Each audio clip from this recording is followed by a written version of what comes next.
Hello everyone, welcome back to a Maya 2018 tutorial series. This one is on the Decorative Box project.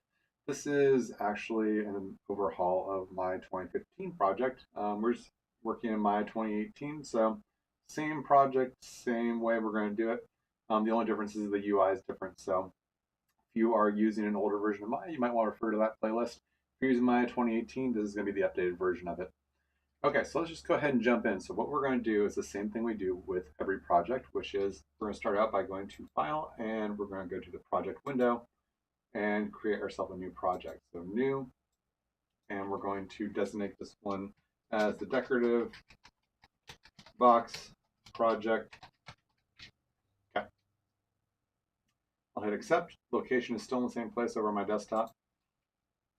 Okay, now I'm going to set this project. I'm going to go to File and Set Project. There we go. And on my desktop, there's Decorative Box Project. Go ahead and set it, and it's happy with that. And now I'm going to go ahead and set the scene file. That'll make it to where we're now not working out of the default file that's inside the project. So we're going to go to File, Save Scene As, Decorative Box underscore threading. So again, for all my students, make sure your last name is included. Save As. Okay. All right, so we're ready to go ahead and get started now. Now, this project, we're going to use reference images to build up our model. So we're going to start out by creating 3 planes that are going to be our reference images. So we'll start out by creating one, and underneath the channel box, I'm going to change it underneath this Inputs tab here. I'm going to change it from subdivision width height of 10 and 10 down to 1 and 1. F over here, I can frame it in so it's a little bit bigger. Okay, there we are. So this one is going to be our top reference image. So I'm going to go over here and I'm going to call this one ref underscore top.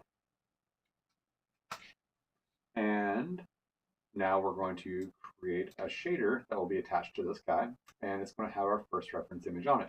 So we could navigate to the hypershade, but there's a shortcut that will make it to where we can make our workflow move a little faster. And that's by holding down the right mouse button, and our floating menu pops up. Down at the bottom of our floating menu, you'll see underneath Assign Favorite Material is Lambert. So we're going to go there. And it automatically plugs in this new Lambert into our object. So over here on the attribute side, you can see there's a bunch of tabs here for the base mesh. We have the ref top, the shape node, and polyplane 1. And then on the very right, as is always the case with objects, as it'll be attached on the far right, is Lambert 2, which is the one we just created. Okay, so we'll go ahead and remove the 2 part, and we'll call this one ref top. Okay. From here, I can go to the color attribute, which is this one right here, and we'll click on the checker box, which will pop open my create render node. And this one's going to be File, and we're going to go to the folder. And since we already set the project, it should go right into our source images, but we have not yet put our source images in there. Now I'm going to create a Dropbox link for anyone who is not my student. Anyone who is my student, you'll find the source images in Moodle. Just go ahead and look for Decorative Box UV textures. Okay, so we're going to cancel this for now. I'm going to shrink this down, and I already have the Decorative Box reference images right here. So I'm going to take these guys and I'm just going to drag them into my Decorative Box folder, which is, we just created it, so it should be, let's see here, where is it at? There it is. Okay, I'm going to go down to source images right there. And I'm just going to drag all these guys into my source images folder. All right, there we go. Close that down. I can go ahead and delete this guy now because I moved him over there already. Good. And now I can jump back into Maya. Okay, now we can open up this folder and our images will be there. There it is. Box top ref. That's the one we want. We're going to hit open. And we're going to turn the textures on inside of our scene so we can see that reference image. There we go. There it is. Good. All right. So now we're going to create our next reference image. So I will click on the plane tab again. There it is. Popped right in there again. We need to go back to the channel box, open up the inputs, make sure we bring this back down to 1 and 1. We just want a single polygon. Okay. And now I'm going to rotate this guy. Do 90 degrees. Then rotate Z. Okay. And we're going to open up our 4-panel here. And you can see over here on the side view, this is the one we're looking at. So this is going to be our rough side, but it's also facing the wrong way. You see how it's black? That means that we need to rotate it. So we're going to put a 180 in the rotate X. Okay, so now it's facing us. We could also do a flip the normal direction, so it'll be facing us, but we're just going to do it this way for now. Okay, keep it simple. Okay, we're going to call this one ref underscore side. And then we're going to repeat our process. We're going to select this guy here, and we're going to hold down the right mouse button, and we're going to do assign favorite material, Lambert. There we go. Okay, and underneath the color attribute, we're going to, again, get the create file node up, and we're going to go to image file name, select box left, and we'll hit open. Okay. Now we need to rotate it on its side. You can see how it already kind of came in and it's not facing the right way, right? So we'll just bounce back over to our channel box, and I can start to rotate, excuse me, rotate it 90 degrees, and then rotate Y. There we go. We could also use the UV texture editor to also adjust the texture direction, but this works just as good. Okay. Next, we're going to create our front view. So we're going to now drop in another plane. There we go. And this one is going to be called ref underscore front. And underneath the polyplane inputs, we're going to bring this again back down to 1 and 1. And we are going to rotate it 90 degrees in the X. Okay. And now we are going to attach another shader to it. So we're going to hold down the right mouse button, go to assign favorite material and Lambert. And underneath the color attribute, we'll click on the checker box, go to file, go to folder, and there is our box front ref. Hit open on that guy. There we go. There's our texture. Good. So let's take a look at this guy, see if anything needs to be adjusted. All right, so we could use the UV texture editor to adjust this, but just as easily we can adjust the scale of our object here, and it will do the same thing as adjusting our UVs. So let's just go ahead, and looks like to me that this needs to be scaled in the y-axis just a little bit. And I'll just translate it up a smidge. Okay, so what I'm looking for is I want this bottom edge to match this bottom edge, and this top edge to match this top edge, and they do. Here we go. Maybe just a smidge down, actually. But I was also trying to make it to where the seam here also lines up. Looks like I might not get what I'm after. There we go. That's close enough. All right. Next, I want to make sure that this edge matches this edge. So I am going to, again, go to my scale tool. And this time I'm going to scale in the x-axis. Just a reminder, the x is the red box. Blue is the z-axis or the z-axis. Okay, there we go. And we're going to do the same treatment on this guy here. So I'm going to scale this one down a bit so that matches right there. Okay, that's good. Maybe back just a little bit. Scale again the Z. Perfect. There we go. All right, so all three of our reference images are now done. So now we need to figure out in our orthographic views which direction we need to move these so that when we start to model in this area here, that these guys aren't in the way. So we're going to get back to our 4-panel view. Okay, there we are. And I'm going to turn on textures in each of these views. Okay. I'm just hitting F to make it to where it frames inside of these views if you guys are wondering how I zoomed in so quickly. All right, so now I'm going to drop a cube into our scene and scale down a little bit so that I can figure out which direction I need to move these reference images so that they're not in the way of what I'm modeling. So I'll drop a cube in, okay, and I'm going to scale it down so it's not in the way. There we go. Okay, let's start out with our side. We're going to, first I'll move it in the wrong direction so you guys can see what I'm trying to avoid doing. So if I was to move it this direction, you can see how now the plane is in front of the box. I can't see the box anymore over here. That means that it is in front of the cube and the camera faces this way. So I have to move it this direction so that the cube stays in front of it and does not impede the box at all. So I'll just move that off the edge of the grid. You tell no matter how far in this direction I move it, it doesn't really matter. It doesn't get too far out. It stays the same scale in the orthographic views. Okay, next we'll deal with the front view.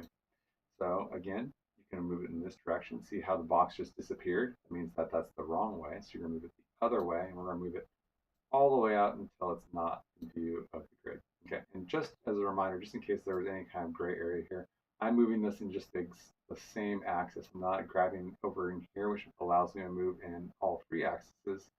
I'm just grabbing this one Z axis. If you move in anything else, it's going to throw it off to where things won't line up when you're modeling.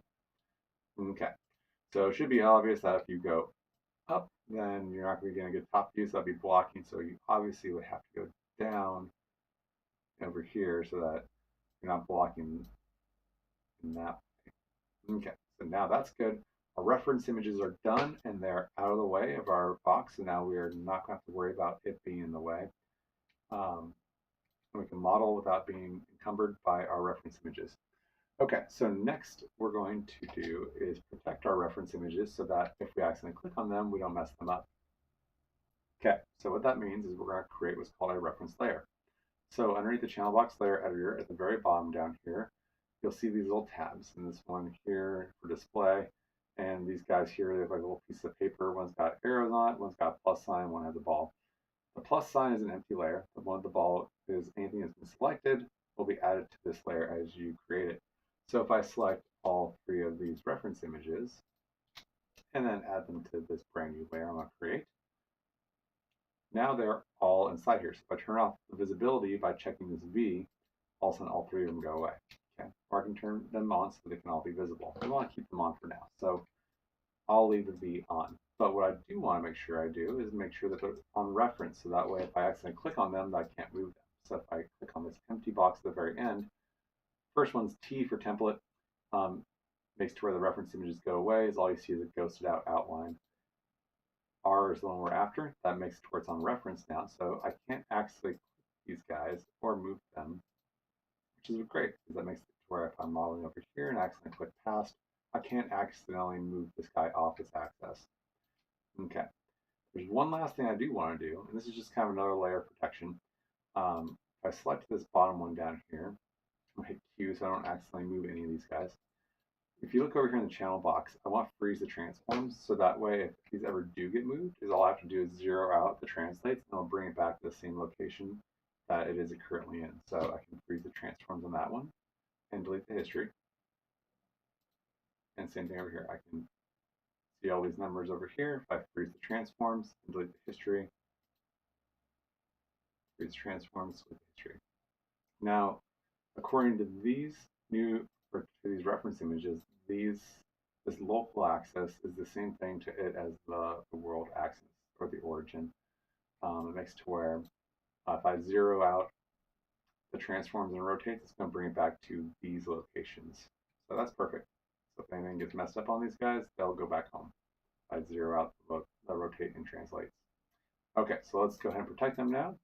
I'll double click on this and call this ref underscore layer. Can't have any spaces inside here, so make sure you got the underscore. Okay, there we go. All right, so let's go ahead and dive in and get the modeling portion started. We're going to want to jump into our orthographic views. Okay, and we're going to want to go into, let's start with our side view. Actually, let's start with the top view. Okay. What I'm going to do is I want to scale it up so that it gets, Actually, we're going to use our vertexes. We can use the scale to initially get us into like the close shape, but just to kind of fine tune, we're going to use our vertex mode. So vertex is one of the three component types. You have your face, edge, and vertexes. Vertexes are the corners. So to get there, you just hold down right mouse button on top of your object, and you get your floating menu. Your floating menu will let you pick which kind of component we are after. And since we're after vertex, we'll go over to vertex. But if you want face or edge, there those are, or object mode if you want to go back to your object mode. Okay, so we're going to vertex, and we're going to do a marquee box around the top two to begin with. Now, word of warning, don't just click on one and try to move it, because if you do, most likely what you're doing is just moving that top corner. You're not getting the one underneath it as well. This is a box, it has one hiding behind it. Okay, so move that up there. I'm going to move these two down here. And then I'm going to move these two over here. And these two over here. Now, if I want to check it in an X-ray, I can click on this icon here, which is the X-ray preview. And now I can see that it is indeed covering most of that image. Okay, let's go back to our 4 panel here. We'll put a space bar on the side view here. Okay, now same thing over here. I'll put on X-ray so you guys can see what I'm talking about. If you guys were to grab just this one corner here, you're going to easily see why this is a problem. So if you grab this one vertex, you see how it's aligned like this. Basically what you're doing is you're taking one side or one corner of a cube and lifting it up. You want to make sure you're grabbing both sides of it so it's actually changing the entire bottom corner shape. So we're going to take this one here and we're just going to move it in to where it lines up with the side of the box down here. I'm going to take this side over here and do the same thing. See how it kind of lines up right there. Okay. These two over here, I'm going to lower this down just a little bit. And right in here, that looks good. And this one I'm going to move in just a little bit. So about right in here. I'm basically leaving out this arced part here because we're going to build that in. So don't worry about that for now. And as far as this edge down here, I do want this lifted up enough to where it's going to keep this edge in here and there.